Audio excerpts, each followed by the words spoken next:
All right, hello squad, what's going on? This is Rich Ryan here. Today, we're gonna get into some nitty gritty, some numbers, some nerd stuff. So, hold on.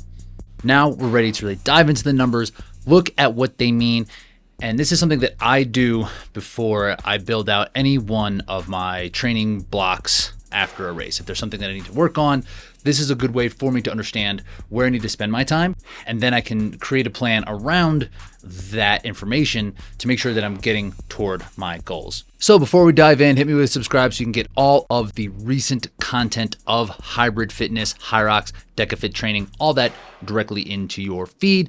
So let's just get into it.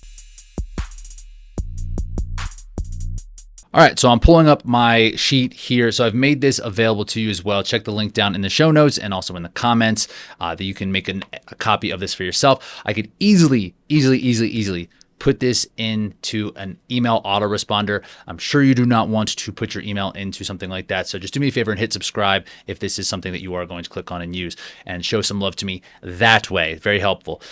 So first thing, I pull up this sheet. Then once I have some information out, there's a couple of different buckets here for me and my competitors. So something that I like to do my most recent race, and then I will enter my previous race, and then I'll do a couple competitors either within that race or in races elsewhere across the world.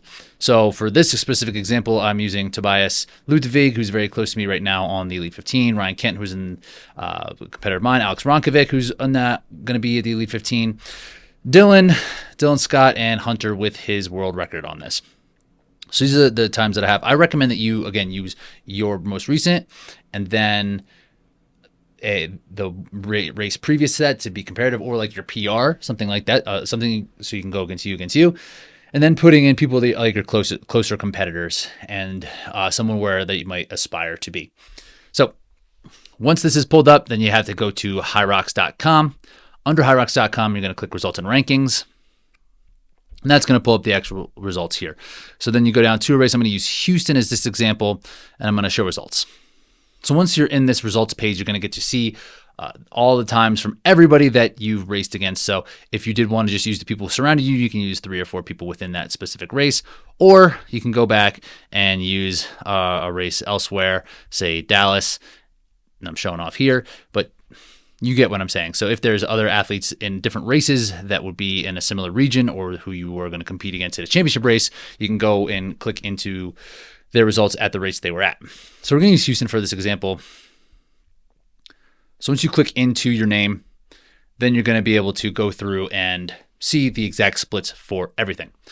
So a little bit of data entry here. So you got to take all the information from this here and just punch it verbatim into this sheet. Now the sheet doesn't go to the 10th of a second the way that the Hyrox information doesn't go to 10th of the second like the sheet will. So like I said, this would be 304 something, but it doesn't click on here. So it could be 304.9. So at the end, it might not be the exact same numbers that you're getting on the sheet, but it's within a couple of seconds. So once you punch in all of that information, I want you to do the exact same thing for your competitors and for your most previous race other than the one that you just ran.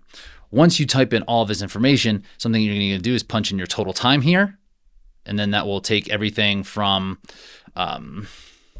so this total time will give you your rock zone and your run time. Again, the rock zone is something that is going to be a little bit different for each time. So putting in your time with your station time and your run time will give you your rock zone time. I know you have a rock zone that's put into the Hyrox results, but for the sake of this, we're just going to be able to break out our station and our runs in particular. So once that's all done, you do it all for all of your competitors here, all the way down. So it takes a little bit of work up front just to kind of do some data entry, right? You don't have to do it with all of these, but it's a good place to start. From here, you'll see down below, there are 5 different areas of Hyrox that I broke it out into. Really 4. The running, the rock zone, strength endurance. If you click on this, you'll see I have strength endurance as sled push, sled pull, and lunges. And I block those into one specific category. Machines, pretty simple, ski and row. And then cardio is going to be wall balls, farmers, and burpee broad jump. So There could be some different ways to do this, but this is the way that I chose to do it. I found that these numbers, if you're good at one, it seems to correlate to another. Not always the case, but more often than not, these categories are the ones that kind of fit well together. And then you'll get that for all of your competitors as well. You'll get these different categories that they're bunched into. And that's where you go over to the compared tab. So once you get into this compared tab, it'll break everything down and give you a percentage difference of what you're doing compared to your competitors. So for the sake of the comparison, I have running and the transitions the same. Now, each course is going to be different, but one thing Hyrox has done pretty well has been making the rock zone and their run pretty consistent throughout each course. And that doesn't mean, now sometimes you'll have a rock zone that's 1:50 and you'll have another one that's 5 minutes, but your run will be shorter on the 5-minute rock zone and it will be longer on the shorter one. So combining those seems to be pretty fair. It might not be the same across the board, but for the most part, it works this way. So running is running and rock zone, and your strength endurance, machines, and cardio, and your total time. So this will auto-populate in. Once you punch everything into these sheets, everything will be right here for you to kind of take a look at specifically. So if I'm comparing myself, where I improved from one race to another is side by side. And then I will also be able to get this percentage change. So I can take a look at a bigger snapshot. So when comparing to, say, Tobias, who's a European racer, you'll see that he got 2 minutes difference on me in the strength endurance. It's 18% of time just in those 3 zones. Again, that's sled pull, sled push, and lunges. Now, the sled push in Europe is going to be faster, right? So if I'm looking at this and thinking, what do I need to work on? And if it's this one specific area, just the sleds that he gained the most on, which is pretty much the case. He did quite a bit better than I did on some machine work as well, but I gained on him in the running and on the cardio stations. So I know that it's explainable how his time is better than mine on the strength endurance because of the sleds. But this lets me know that he's a little bit better than I am on the machines currently. So if I wanted to get better and get up to his level, I need to improve on my machine work. And you can see it's fairly consistent across the board with Kent. He's better there. And then Alex Ronkovic is a little better on the machines. And then so is Dylan. I'm not better than anybody that I picked out on these machines. So that makes me understand, okay, there's a place that I could work on. I need to work on my ski. I need to work on my row. And if I want to see in particular what somebody is better than me and if it's a specific zone or not, I can go back and look at the actual individual part, right? So he gained 5 seconds on the row, and then I'm looking at Tobias here, and then another 7 seconds on the ski. And a little bit of this is race strategy on my end, but a little bit is just capacity as well. So if we go back to the compared and we work it all the way down, so the biggest area, you'll see the strength endurance piece against the European racers is up to 25%, where Hunter ran his world record again in Europe. You'll see Tobias is faster and Alex Ronkovic is faster on the strength endurance side of things. Again, that's explainable because it's European. For someone like Dylan, we're pretty close, but again, there's still area to improve across the board as well. So I can look at that, and I know from these races that it was the sled push, and in Dallas it was sled pull. So putting those two together should be another main emphasis for me. So now that I have a decent idea that, okay, if I want to really race these guys at the World Championships and be able to hang with them throughout, I need to improve my ski, I need to improve my row, and there needs to be some sort of improvement on the machines. Everything else seems to be pretty in line. The cardio stations are solid. I'm either in better or not too far off of everybody outside of maybe Hunter and Kent. And then the other part is the sled. So being able to look at this is really helpful for me. So it's like, okay, when I'm looking at the next progression, let's put in some machine work.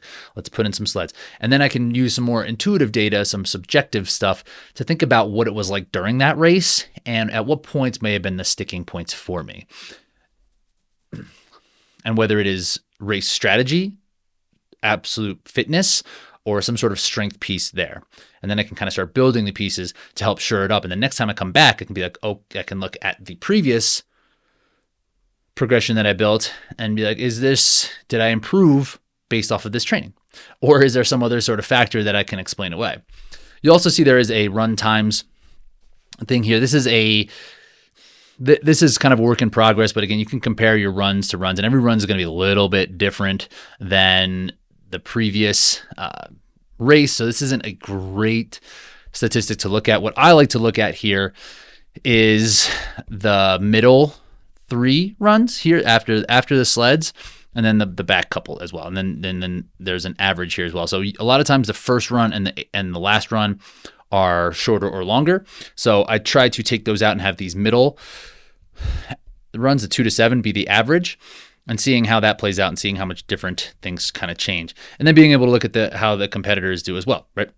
So one thing I like to do for this is just to kind of see in terms of race tactics where athletes might put the gas down, where this might back up, and then kind of correlate it to how well they did on things like their sled push, right? If their sled push, that's why I highlight the second and third run. The second run is after your ski erg, the third is after the push. So generally, people are going to be a little bit slower after they push that sled. How much? Who knows? And it's a good idea to see if you overextended yourself compared to your competitors. If there's, again, so mine's 9 seconds. Tobias barely didn't change at all.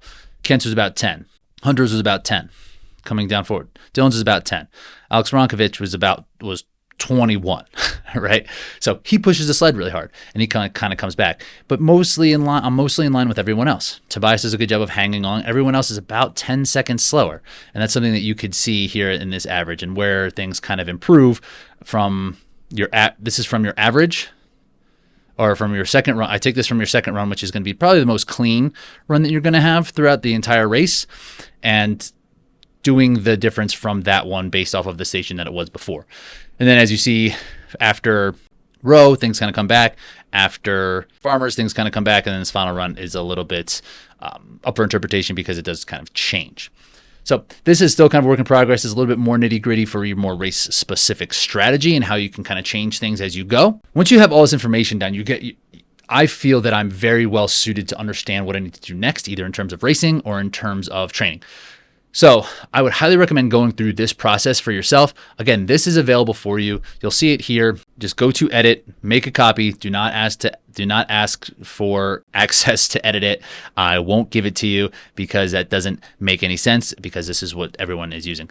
Again, I could put this in an email responder. I'm not doing that because that would be annoying for you. So I'm going to just ask that you give me a subscribe if this is a sheet that you like. All right, cool. So drop a comment down below if there's any questions that you have specifically about this Hyrox sheet, or if there's any type of content that you want to see covered here in terms of training, race strategy, or just daily training workouts, and what you think would be helpful for you in the long term. So I'll talk to you later.